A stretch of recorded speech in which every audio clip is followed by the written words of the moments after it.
El plato agrietado golpeó la mesa de madera con un sonido seco que rompió el silencio de la cocina.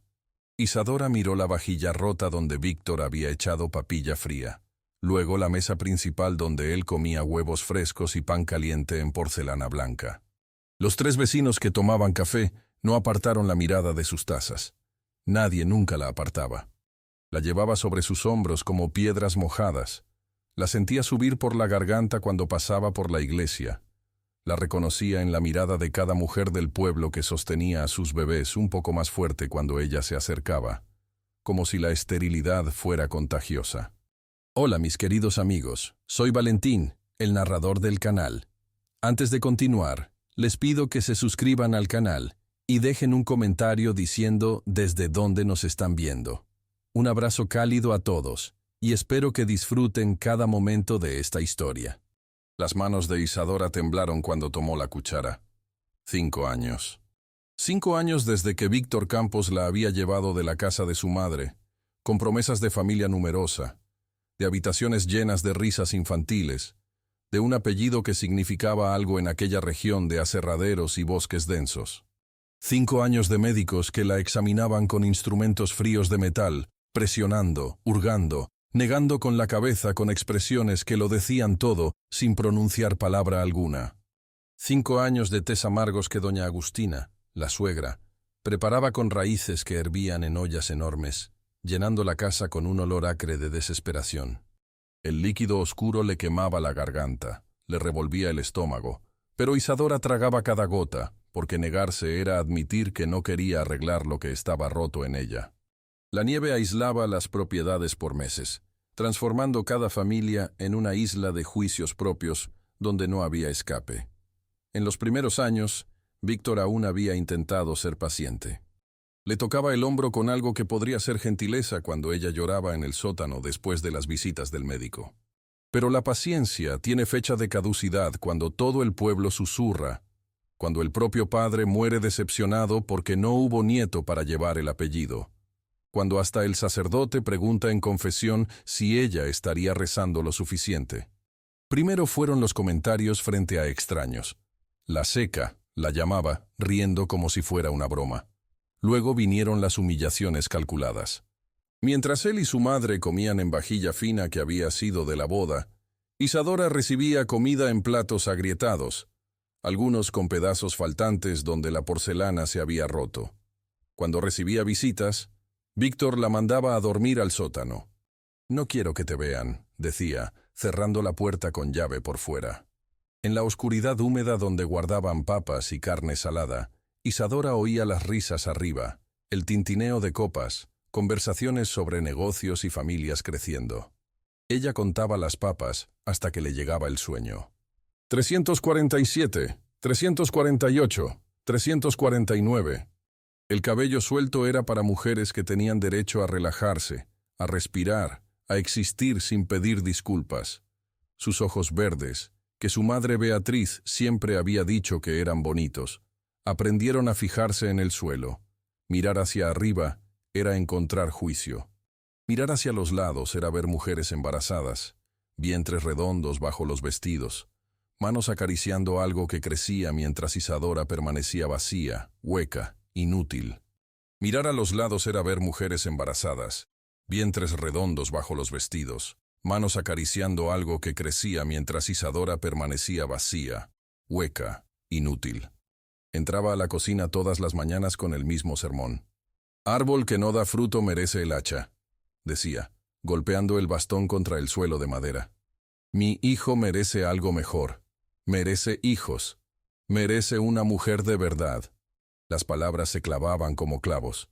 Isadora desarrolló una fuerza extraña, silenciosa, hecha de soportar sin romperse. Ya no lloraba frente a ellos. Guardaba las lágrimas para la huerta, donde fingía arrancar maleza mientras regaba la tierra con algo que no era solo agua. Víctor terminó los huevos, se limpió la boca con una servilleta de lino y la miró con ojos que no tenían rabia, solo indiferencia. La indiferencia era peor. La rabia significaba que todavía importaba, aunque fuera negativamente.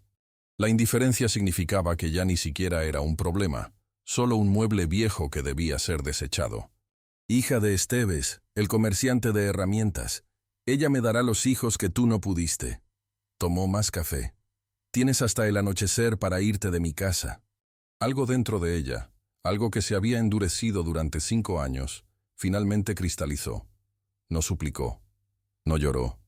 Solo dijo, con una voz más firme de lo que esperaba, ¿puedo llevarme la ropa que traje del matrimonio? Tomó un saco de harina vacío de debajo del fregadero y lo arrojó a sus pies. La lona golpeó el suelo, levantando polvo.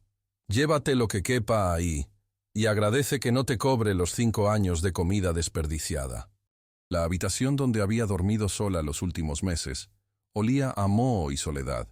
Abrió el baúl de cedro que había traído de casa de su madre. Dentro había 6 vestidos, chales de lana, medias de invierno, la Biblia con tapa de cuero que había pertenecido a su madre Beatriz. Isadora eligió un vestido de lana gris, un chal azul que Beatriz había tejido, y la Biblia.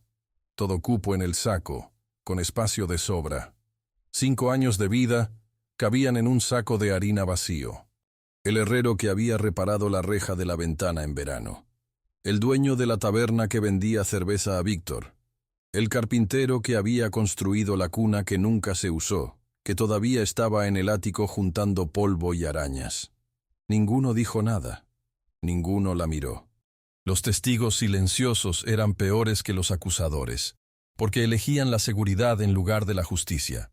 Si regresas, soltaré a los perros, dijo, y cerró la puerta de golpe. El cerrojo chirrió del otro lado. Final. Sus pies descalzos se hundían en la nieve a cada paso. Víctor no le había permitido llevar las botas. Las botas cuestan dinero, había dicho. Las medias de lana se empaparon en los primeros 100 metros. El frío subió por las piernas, luego por las rodillas, instalándose en los huesos como algo vivo. El frío le subió por las piernas, luego por las rodillas, instalándose en los huesos como algo vivo. Isadora caminaba poniendo un pie delante del otro porque detenerse era morir. El saco de harina pesaba como si cargara piedras. Sus manos, ásperas de tanto trabajar en la huerta, se adormecieron primero. Luego los dedos de los pies. El entumecimiento era una misericordia temporal. Pronto vendría el dolor, luego nada. La piedra estaba helada pero bloqueaba el viento. Isadora se envolvió en el chal azul que su madre había tejido. Abrazó la Biblia contra el pecho y esperó el amanecer. Isadora veía a su madre Beatriz de pie en la entrada de la gruta, sonriendo, extendiendo la mano. «Ven, hija mía», decía. Pero Beatriz estaba a 14 kilómetros de allí. Isadora intentó responder, pero la voz no salió. Los labios se agrietaron. El mundo se oscureció por los bordes, luego en el centro, hasta que no quedó nada más que frío y silencio. La cabaña de troncos donde vivía solo hacía 7 años estaba a la orilla de un arroyo que corría incluso en invierno, agua oscura cortando el hielo. Encendió la estufa de hierro, puso café a hervir y se preparó para un día más cortando árboles. Hombros anchos soportaban el abrigo de piel de oso. Barba negra, siempre recortada con tijeras de esquilar ovejas, cubría su rostro anguloso. Ojos castaños que parecían siempre evaluar la resistencia de las cosas, examinaron el hacha, probando el filo con el pulgar. Afilada. Buena. Llevaba troncos hacía 20 años, desde niño, y el bosque era lo único que tenía sentido. Los árboles no mentían. No prometían hijos, y luego morían en el parto junto con ellos. No se emborrachaban cuando debían estar cuidando a parturientas. No dejaban a un hombre sosteniendo un bebé muerto, mientras la esposa sangraba hasta que no quedaba nada más que silencio en la habitación. Tobías siguió por el sendero que conocía de ojos cerrados, buscando un bosque de robles que había identificado la semana anterior. Árboles maduros, troncos rectos, perfectos para vigas de construcción. Pero algo lo hizo detenerse. Un jirón de tela azul atrapado en una rama baja. Tobías tocó el chal. Lana de calidad, recién rasgado. Alguien había pasado por allí recientemente, y nadie venía a estas profundidades sin motivo. El sendero terminaba en una gruta poco profunda. Tobías se agachó, miró hacia adentro. Tobías se quedó parado por largos segundos. Este era el momento de la elección. Las mujeres traían problemas. preguntas, conexiones con aldeas y reglas y matrimonios y expectativas. Él había vivido 7 años sin nada de eso. 7 años de paz fría y soledad elegida. Las mujeres traían problemas, preguntas, conexiones con aldeas y reglas y matrimonios y expectativas. Él había vivido 7 años sin nada de eso. 7 años de paz fría y soledad elegida. Nunca dejes que nada vivo sufra el frío. Tobías lo había dicho incontables veces al rescatar venados heridos, al salvar cachorros de zorro atrapados en trampas. Lo había dicho cuando encontró un perro abandonado que ahora dormía cerca de la estufa. Las palabras salían solas ahora, bajas en la gruta silenciosa. Nunca dejes que nada vivo sufra el frío. Tobías se quitó el abrigo de piel, la envolvió en él y la alzó en sus brazos. Ella pesaba menos que un haz de leña verde. Los huesos eran prominentes bajo el vestido fino, como si el cuerpo se estuviera consumiendo. Él comenzó a caminar de regreso a la cabaña, cambiando el peso en sus brazos cuando los músculos protestaban. La mujer no despertó, no se movió. Era solo peso muerto que respiraba en ráfagas cortas y superficiales. Algo en el cuerpo frágil despertó en él una protección feroz que había creído muerta junto con Mariana. La sensación era antigua, conocida, aterrorizante. Tobías apuró el paso. La cabaña apareció entre los pinos después de 1 hora de caminata. Él pateó la puerta, entró. Depositó a la mujer en la cama que no usaba para dormir hacía años. Él dormía en la silla cerca de la estufa desde que Mariana había muerto en esa cama. Pero ahora no había elección. Le quitó la ropa empapada a la mujer, evitando mirar más de lo necesario, y la cubrió con todas las pieles de oso que poseía. Calentó agua, empapó paños, limpió los pies congelados con cuidado. 3 dedos del pie izquierdo estaban demasiado blancos. Podrían necrosarse. Él los masajeó suavemente, forzando la circulación, hasta que el enrojecimiento volvió. Los vendó con tiras de sábana limpia. 3 días en los que no cortó árboles, no trabajó, solo mantuvo el fuego encendido y cambió paños mojados. Ella deliraba a veces, murmurando nombres, números. 349, decía. Saco de harina. Las botas cuestan dinero. Palabras que no tenían sentido pero que llevaban el peso de las piedras. Sus ojos verdes se encontraron con los suyos. Confusión primero, luego miedo. Ella intentó sentarse pero el cuerpo no obedeció. Él se inclinó hacia adelante, manteniendo la distancia. «Come», dijo. Su primera palabra para ella, la única que importaba. Carne de venado cocida con papas, zanahorias, hierbas que recogía en el bosque. Él la ayudó a sentarse, apoyando su espalda con almohadas. Sostuvo el tazón mientras ella tomaba cucharadas temblorosas. El líquido caliente bajó, y algo en su expresión se rompió. Las lágrimas vinieron. No eran lágrimas delicadas. Eran sollozos profundos, años de dolor finalmente encontrando escape. Él no sonreía, no hacía promesas, solo ofrecía sopa y verdad. Era más de lo que nadie le había dado en 5 años. No sabía que el hombre silencioso que la había rescatado cargaba sus propias heridas que nunca cicatrizaron. No sabía que lo peor estaba por venir, que Víctor Campos no era hombre de aceptar la derrota y que el bosque que ahora la protegía pronto se convertiría en campo de batalla. Pero mientras tomaba otra cucharada de sopa, por primera vez en años, Isadora sintió algo que no reconoció de inmediato. En los primeros días, cada vez que Tobías entraba en la cabaña, ella se encogía, preparándose para escuchar que era hora de irse. Pero él nunca decía eso. Solo traía leña, encendía el fuego, cocinaba comidas sencillas en ollas de hierro negro que colgaban sobre las llamas, frijoles con tocino, carne de conejo asada con papas, avena con miel silvestre. Una única habitación grande con chimenea de piedra, una cama en una pared, una mesa de roble pulida bajo una ventana que miraba al este, estantes llenos de herramientas de carpintería organizadas con precisión militar. Cada cosa tenía su lugar. Cada superficie brillaba limpia. Era el hogar de un hombre que controlaba lo que podía después de perder lo que importaba. «Puedes quedarte mientras lo necesites», dijo. No era una invitación cálida. Era una declaración de hechos. Isadora asintió, con la garganta demasiado apretada para pronunciar palabras. Lavaba los platos en la palangana de agua que él calentaba en la estufa. Doblaba su poca ropa con esquinas perfectas. Tobías observaba en silencio, pero algo en su postura rígida se relajaba un poco cuando regresaba a un hogar ordenado. Una tarde, él trajo aguja e hilo. «Me rasgué el abrigo con un espino», dijo, extendiendo la prenda de cuero. «¿Coses?» Pero este hombre le había salvado la vida. Trabajó durante 2 horas, haciendo puntadas minúsculas usando tendones de animales que Tobías guardaba enrollados en una caja de madera. Cuando terminó, el desgarro era casi invisible, las puntadas tan apretadas que ni siquiera el agua pasaría. Tobías examinó el trabajo bajo la luz de la lámpara. Pasó sus dedos callosos sobre la costura. «Bien», dijo. Era la primera vez que alguien reconocía su habilidad sin un pero, a continuación. Tobías se despertaba antes del amanecer, tomaba café negro sin azúcar y desaparecía en el bosque con un hacha y una sierra. Isadora se quedaba, haciendo las tareas de la casa, pero la inquietud crecía. Ella no era mujer de quedarse quieta. El ocio traía pensamientos, y los pensamientos traían a Víctor, y Víctor traía vergüenza.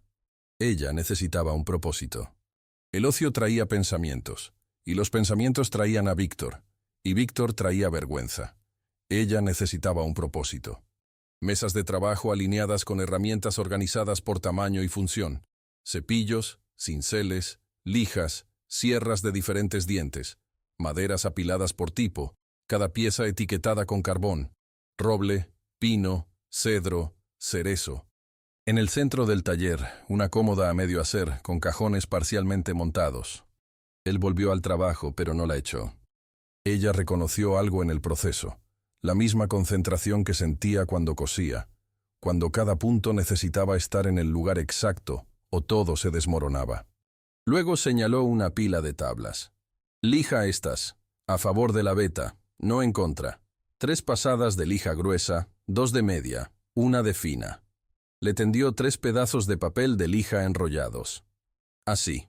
Él demostró en un trozo de madera, con movimientos largos y firmes, siempre en la misma dirección. La madera áspera quedó lisa como seda bajo sus manos. Ella lo intentó de nuevo. Movimientos más ligeros, más largos. La madera comenzó a brillar. Después de 1 hora, sus manos ardían, pero 3 tablas estaban listas. No era un elogio efusivo, pero viniendo de él, lo significaba todo. Él hablaba poco, pero cada palabra llevaba el peso de la experiencia. La madera verde se raja cuando se seca. Siempre usa madera curada. Los buenos ensambles no necesitan clavos. La madera se sujeta sola. Si te equivocas en un corte, no intentes arreglarlo. Empieza de nuevo con madera nueva. «Tienes un don», dijo Tobías una noche, examinando un cajón que ella había encajado en una cómoda. El cajón se deslizaba suave como mantequilla, sin espacios, sin crujidos. Era la primera vez que alguien usaba la palabra don y su nombre en la misma frase. Por las noches, se sentaban a la mesa bajo la ventana este que Tobías había construido años antes. Él cocinaba, ella servía, y comían en un silencio que era cómodo, no pesado. A veces él hablaba sobre árboles. El roble dura 100 años, pero es inflexible. El pino es más suave, se adapta. Ella entendía que no hablaba solo de madera. La ventana este tenía un cristal de calidad, instalado con cuidado en un marco tallado con pequeñas flores en los bordes. Era una ventana de casa de familia, no de cabaña de soltero. Una noche, le preguntó sobre ella. Luego dijo, con voz baja: «La construí para mi esposa. A Mariana le gustaba ver el amanecer». Una pausa larga. Murió antes de ver muchos. Tardó demasiado. Él miraba por la ventana hacia la oscuridad de afuera. Mariana gritó durante 3 horas. Nadie vino a ayudar. Él no retiró la mano. «A mí también me dejaron morir», dijo ella. Tobías mostraba con acciones lo que nunca diría con palabras. Comenzó a preparar café para 2 cada mañana. Trajo un conejo extra de la cacería para hacer estofado. Construyó un banquito para que ella usara en el taller, porque estar de pie todo el día le dolía la espalda. Pequeños gestos que decían, «tú importas», sin pronunciar las palabras. Aprendió a cocinar los platos que a él le gustaban, condimentando la carne como su padre le había enseñado, horneando pan con una corteza crujiente. Comenzó a dejar flores silvestres en una taza vieja sobre la mesa. Nada romántico, solo color en un lugar que había sido gris durante tanto tiempo.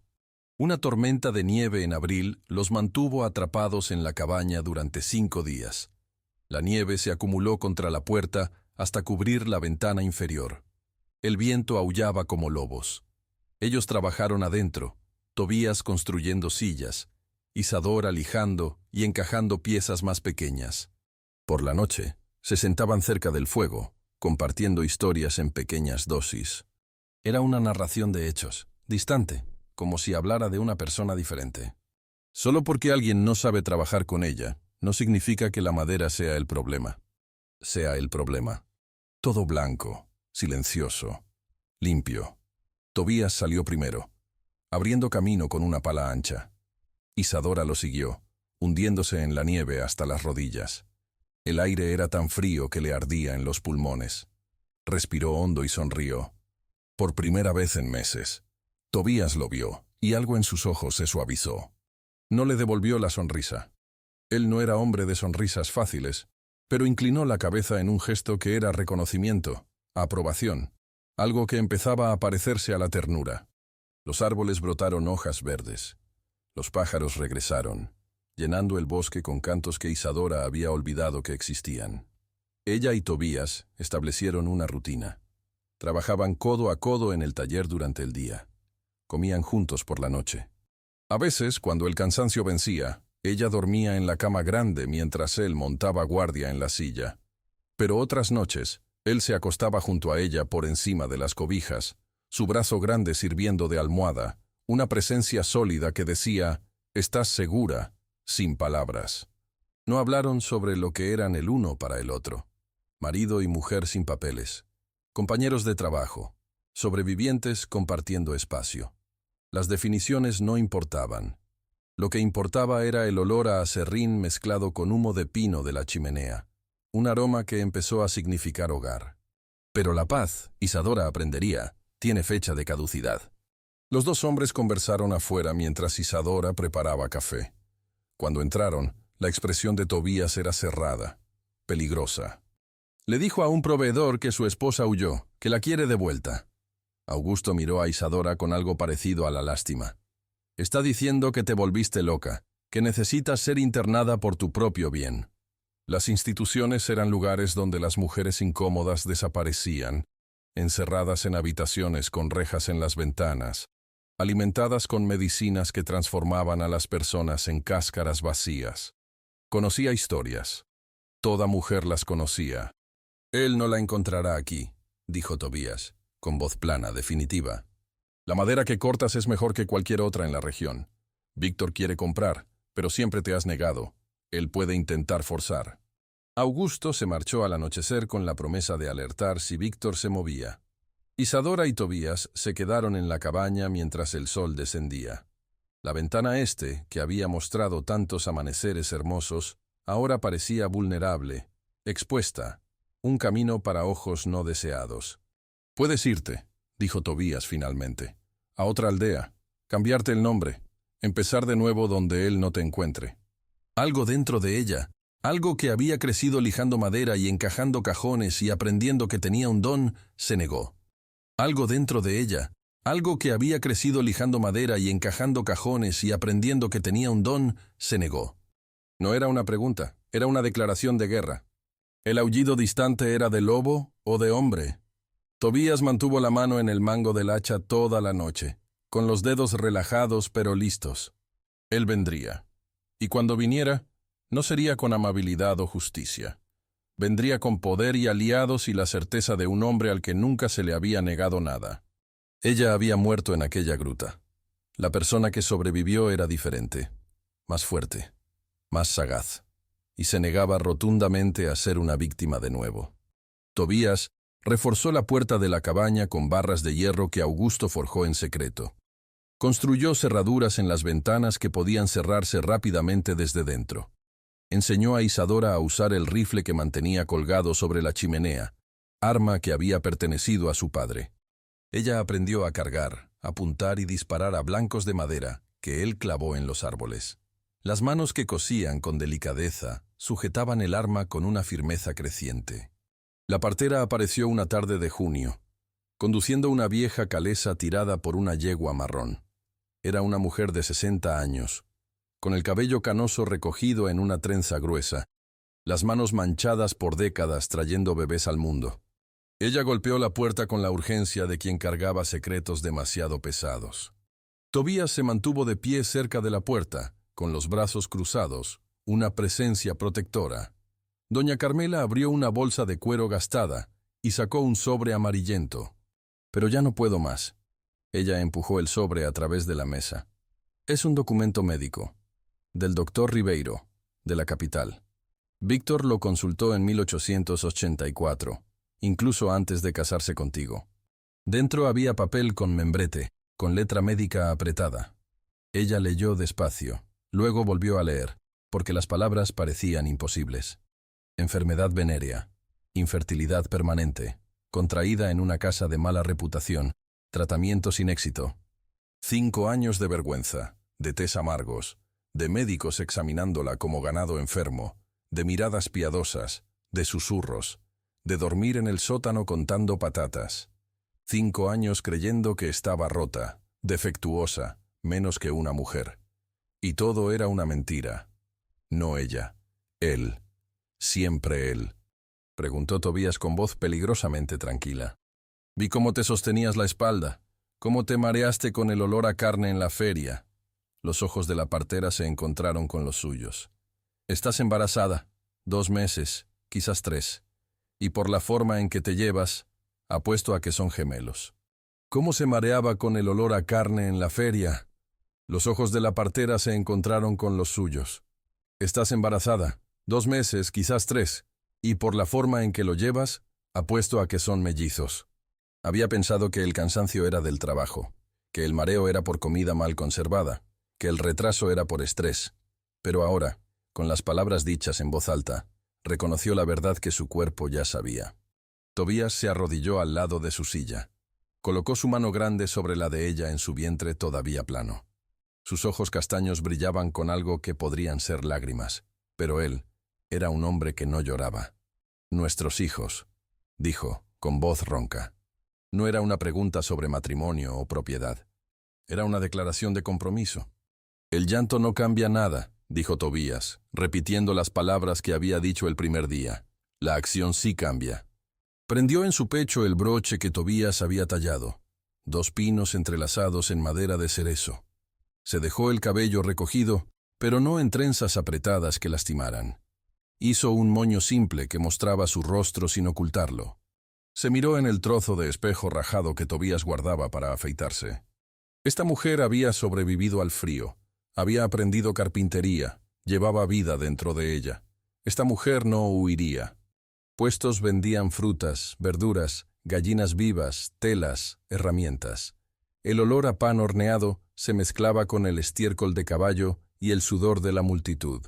La gente circulaba, regateando, riendo, viviendo vidas que Isadora había observado de lejos por 5 años. Tobías detuvo la carreta al borde de la plaza. «¿Estás segura?», preguntó él. «Está con el leñador». Detrás de ellos venía el juez Octavio Braga, un hombre gordo con una cadena de oro colgando de su chaleco, con una expresión de quien preferiría estar en cualquier otro lugar. Víctor desmontó con movimientos exagerados, teatrales. Vio a Isadora y se detuvo. Algo en su postura, erguida, firme, desafiante, lo hizo dudar por un segundo imperceptible. Pero se recuperó rápido, la máscara de autoridad herida volvió a su rostro. Algo en la postura de ella, erguida, firme, desafiante, lo hizo dudar por un segundo imperceptible. Pero se recuperó rápido, la máscara de autoridad herida volviendo a su rostro. Estaba tan preocupado. Falsa preocupación goteaba de cada palabra. «Estás confundida, huiste al frío. Necesitamos llevarte para un tratamiento adecuado». Tobías dio un paso al frente, la mano en el mango del hacha de su cinturón. La multitud murmuró nerviosa, pero Isadora le tocó el brazo. «No», dijo en voz baja. Así no. Su vientre era ahora visible bajo el vestido, una curva sutil pero innegable de 5 meses. Ella puso su mano sobre él deliberadamente, un gesto que hizo que cada ojo en la plaza siguiera el movimiento. «Si soy estéril, como has proclamado por años», dijo, su voz cortando el aire frío, «explica a estos hijos que llevo. Esto solo prueba que eres inmoral, que... Dijiste que ya tenías otra. Me arrojaste un saco de harina a los pies y me mandaste fuera. El hecho es que eres estéril. 5 años sin concebir conmigo. Todos lo saben. Los médicos lo confirmaron. Contrajo una enfermedad venérea en una casa de mala reputación en la capital. Fue tratado, pero la infertilidad es permanente».